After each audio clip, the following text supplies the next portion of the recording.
벌어진 고등학교 시험 문제 유출 사건으로 학부모들 사이에 내신 관리의 불신이 커지고 있지만 교육청의 대응은 아니라기만 합니다. 제12차 한중 FTA 협상이 오늘부터 엑스코에서 열리고 있는 가운데 농업인 단체들이 대규모 FTA 반대 집회를 벌이고 있습니다.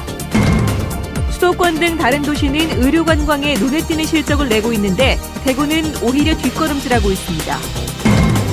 아로니아가 뛰어난 효능에도 불구하고 쓴맛 때문에 생과일로 먹기가 어려웠는데 상주시가 여러 가공품 개발에 들어갔습니다. 네, 여러분 안녕하십니까? 대구 경북 소식 전해드립니다. 지난주 대구문화방송이 단독 보도했던 대구 모 고등학교 시험 문제 유출 사건과 관련해 파장이 커지고 있습니다. 학부모들 사이에선 학교 내신 관리에 대한 불신이 커지고 있는데 교육청의 대응은 아니라기만 합니다. 도성진 기자가 집중 취재했습니다. 지난 기말고사에서 주요 5개 과목의 시험 문제가 유출된 대구 모 고등학교. 이미 몇 달 전 중간고사에서도 3학년 학생 2명이 답이 적힌 3과목 시험지를 빼돌려 만점을 맞았지만 학교는 이를 까맣게 모르고 있었습니다. 학생들의 이의 제기로 사건의 전말이 드러났지만 학교는 교육청에 보고도 하지 않은 채 자체 조사를 했고 2학년 성적은 조사조차 하지 않았습니다. 그때는 내가 이의 제기를 못 받았으니까 그래가지고 작년 그때는 그거는 지금은 확인을 못 해봤는데 수시 비중이 높아지고 내신 관리가 중요한 만큼 특히 사립학교 학부모들은 불안감을 감추지 못하고 있습니다. 누군가 협조가 있어서 그게 가능한 거지. 그게 지금 걔들 입장에서 그 학교만 일어난 일이 아닐 거라고 생각하거든요. 다른 사립학교에도 분명히 그런 일이 있었을 건데 이 조사가 학교 자체 내에서 왜 학생들을 조사를 하는지 그러니까 다른 좀 객관적인 기관에서 여기를 조사를 해야 되지 않겠는가 그렇게 생각합니다. 다른 학교에서도 일부 상위권 학생을 위해 내신 관리라는 명목으로 조작 의혹이 일고 있는 상황. 그 과목만이 아니다. 예체능에서 상위권 아이들에게 일정 부분 어느 정도 프로테이즈를 맞추려고 관리를 해주는 부분도 있다는 제보가 줄을 잇고 있거든요. 이거에 대한 부분은 학부모들이 의구심을 굉장히 떨치지 않고 있는 부분이에요. 지난 2002년 초등학교 교사가 친척 학원에 시험 문제를 유출한 데 이어 2007년 대구 모 중학교에서는 전직 교사인 사설 학원장이 학교 컴퓨터를 해킹해 문제를 빼돌린 사건이 발각됐고 비슷한 시기 구미에서도 학생들이 시험지를 훔친 사건이 있었습니다. 하지만 대구교육청은 근본적인 대책을 내놓지 못하고 있습니다. 지원 장학을 시기를 조금 당겨서 중간고사 이전에 각 학교의 담당 담임 장학사들을 내보내서 시험지 관리라든지 그 진행 상태를 점검할 예정입니다. 내신 관리에 구멍이 뚫렸다는 불안 속에 학부모들의 불신은 커지고 있지만 교육당국의 대응은 아니하기만 합니다. MBC 뉴스 도성진입니다. 오늘 대구에서 한중 FTA 12차 협상이 열렸습니다. 전국 각지에서 온 수천 명의 농민들이 협상장 주변에서 대규모 집회를 열고 협상 중단과 대책 마련을 호소했습니다. 윤영균 기자가 취재했습니다. 한중 FTA 중단! 수천 명의 농민들이 엑스코 주변 3차선 도로를 가득 채웠습니다. 오늘부터 시작된 한중 FTA 12차 협상을 규탄하기 위해서입니다. 이들은 한중 FTA가 체결되면 한EU나 한미 FTA와는 비교도 안 될 정도로 심각한 타격을 입는다고 주장했습니다.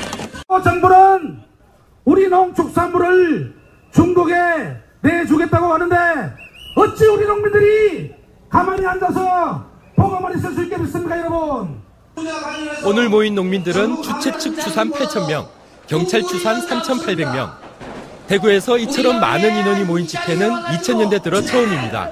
경찰 역시 오늘 하루 4,500명의 경력을 행사장 주변에 배치했습니다. 또한 서울과 경기 경찰청 등 전국에서 경력을 지원받아 오늘 18일까지 이곳 엑스코 주변에 70여 개 중대를 배치할 계획입니다. 돌발 상황에 대해서는 우리 경력을 충분히 배치해서 행사가 안전하게 될 수 있도록 안전을 확보하는 데 최선을 다하겠습니다. 농민들이 한중 FTA 협상에서 농업 부문을 제외할 것과 농축산물 가격 보장 대책 수립 등을 요구하며 엑스코 주변 1.3km 구간 행진에 나서 일대 교통이 일부 통제되기도 했습니다. 팽팽한 긴장감이 감돌았지만 우려했던 심각한 물리적 충돌은 없었습니다. 하지만 농민들은 18일까지 크고 작은 집회를 이어갈 예정이어서 긴장 상태는 당분간 이어질 것으로 보입니다. MBC 뉴스 윤영균입니다. 그렇다면 농민들이 한중 FTA를 격렬하게 반대하는 구체적인 이유는 뭘까요? 이번에는 쟁점과 우려되는 피해, 그리고 우리 지역에 미치는 영향 등을 살펴보겠습니다. 박재영 기자입니다. 지난 2012년 5월 2일 한중 FTA 협상이 시작된 뒤 이번까지 12차례 협상이 이어지고 있습니다. 이렇게 협상이 거듭되고 있는 것은 처음 있는 일로 그만큼 사안이 민감하고 중대하다는 겁니다. 한국은 중국 측에 우리가 우세인 제조업 분야에서 관세를 조기 철폐해 줄 것을 요구하고 있습니다. 반면 중국은 한EU, 한미 FTA 수준의 농수산 품목 개방 확대를 요구하며 지속적으로 한국 측을 압박하고 있습니다. 양국 간 이해득실이 첨예하다 보니 밀고 당기기가 되풀이되고 있는 겁니다. 농축산인들이 거리로 나와 생존권 투쟁을 하는 데는 다 이유가 있습니다. 지리적으로 인접한 데다 값싼 노동력과 생산비로 무장한 중국과의 FTA는 우리 농업 분야 전반에 걸쳐 광범위한 피해를 일으킬 것으로 우려되기 때문입니다. 한중 FTA는 한미, 한EU FTA보다 2배 이상의 피해가 날 것으로 추정되는데요.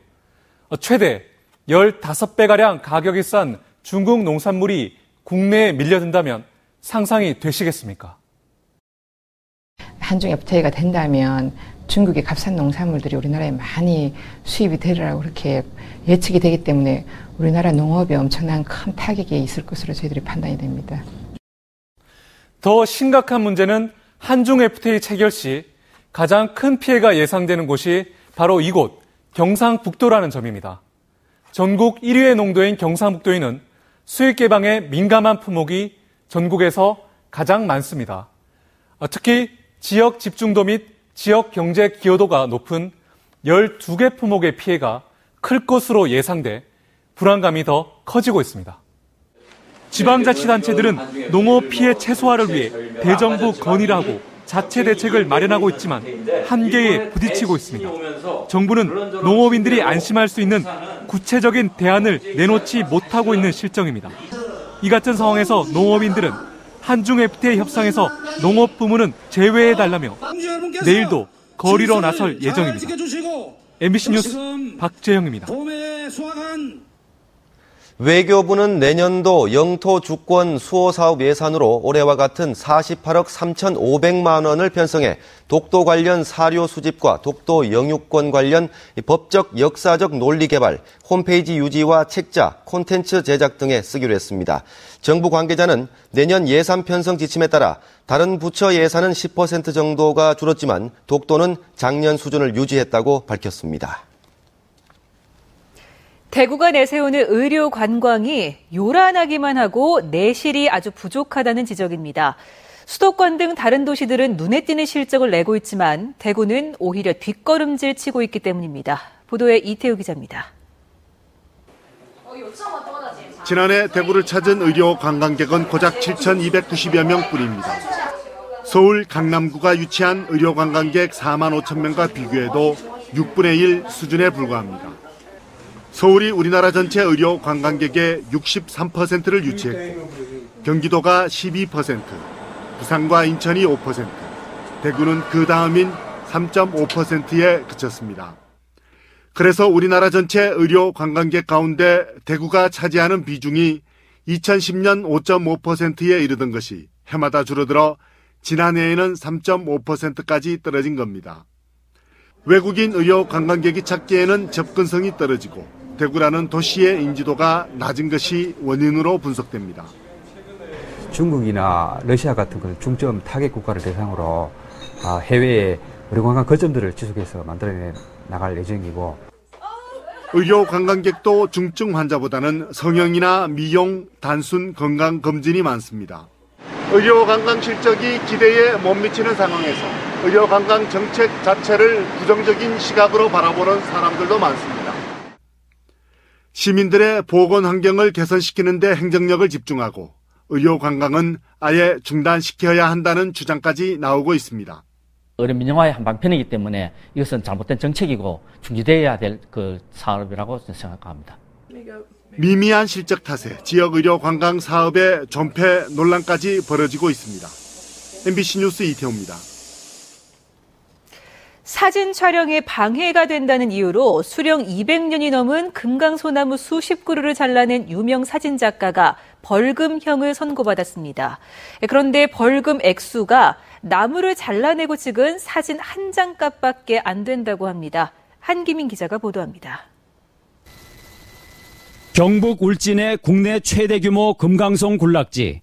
금강송 가운데 으뜸으로 꼽히는 수령 600년 대왕송이 능선 위에 우뚝 솟아 있습니다. 바로 옆에는 대왕송을 220년간 호위해온 신화송이 있었는데 밑둥부터 잘려나간 상태입니다. 주변에는 함께 베어낸 나무 20여 그루가 처참하게 뒤엉켜 있습니다. 대왕송 촬영에 방해가 된다고 유명 사진작가인 장국현 씨가 현지 주민을 고용해 베어낸 겁니다. 장 씨는 산림보호법 위반으로 약식 기소돼 벌금 500만 원을 선고받았습니다. 하지만 이렇게 찍은 사진으로 장 씨는 국내외 전시회를 열었고 사진 한 장에 400~500만 원씩을 받고 팔았습니다. 조선시대에는 금강송을 한 그루를 베면은 장 100대를 때렸고 10그루를 베면은 사형에 처했습니다. 벌금형은 처벌이 너무 약한 거 아닙니까? 잘려나간 신화송뿐만 아니라 신화를 잃은 대왕송도 가운데 굵은 가지 2개가 톱으로 잘려나간 것으로 확인돼 조사가 필요해 보입니다. MBC 뉴스 한기민입니다. 대구 동구 안심지역 비산먼지 대책위원회는 환경부 조사 결과 28명이 진폐층에 걸린 것으로 확인되는 등 안심 연료단지의 연탄공장 먼지가 주민 건강에 악영향을 준 것이 분명해진 만큼 보상을 받기 위해 이른 시간 안에 소송을 제기하겠다고 밝혔습니다. 대책위는 연탄공장을 상대로 직접 소송을 제기할지 지방자치단체에 보상을 요구한 뒤 구상권을 행사하도록 할지 고민하고 있는 것으로 알려졌습니다. 신이 내린 과일로 불리는 아로니아 재배단지가 상주에 조성돼 본격적으로 생산되고 있습니다. 효능은 뛰어난데 쓴맛 때문에 먹기 어렵다는 지적에 따라 상주시가 가공품 개발에 착수했습니다. 이정희 기자가 보도합니다. 검은색의 아로니아 열매가 가지마다 주렁주렁 달려 있습니다. 지난해 첫 수확이 시작된 상주 속리산 자락의 유기농 아로니아 재배단지입니다. 몸에 좋은 안토시아닌 성분이 포도의 80배, 블루베리의 30배로 현존하는 식물 중 최고로 평가받고 있지만 특유의 떫은 맛 때문에 판로에는 한계가 있어 왔습니다. 착즙으로 해서 먹는 게 인체에 좋은데 이 착즙으로 하면 탄닌 성분, 떫은 맛도 강하고 이렇게 해서 생가로 먹기가 좀 힘들어요. 상주시 농업기술센터가 아로니아를 대중화할 수 있는 가공제품 개발을 진행 중입니다. 아로니아의 상주 특산물인 오미자, 오디, 포도 등을 가미한 5종류의 음료 제품, 식사 대용으로 먹을 수 있는 에너지바, 초콜릿, 발효식초 등 모두 10개 시제품이 선을 보였습니다. 효능적인 부분, 생리활성적인 부분이나 안 그러면 또 아로니아 자체가 갖고 있는 어떤 이미지가 있습니다. 시장은 계속적으로 확대될 겁니다.